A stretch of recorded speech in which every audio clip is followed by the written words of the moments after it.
मनात ठेवा, कारण येता येता पिंपळगाव बसवंतवरून येतो.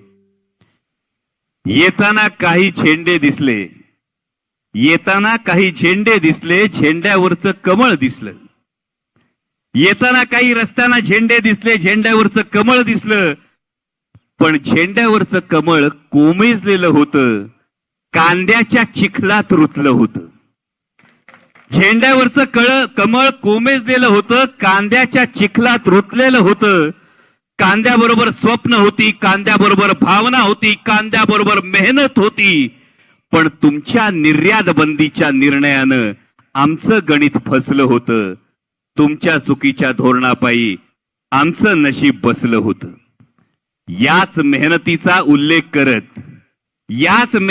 उल्लेख करत 14 साली मत मागितलं होतं. याच मेहनतीचा उल्लेख करत, आठवत असेल तुम्हाला, याच मेहनतीचा उल्लेख करत 14 साली मत मागितलं होतं.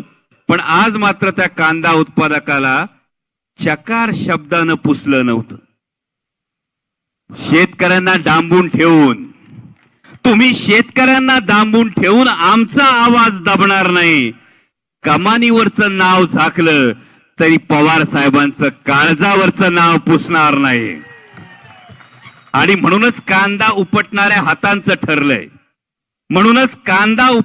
हातांचं ठरलंय, यंदा कमळाचं फूल उखडून फेकायचंय. आणि तुतारी वाजवणाऱ्या माणसाला दिमाखानं संसदेत पाठवायचंय.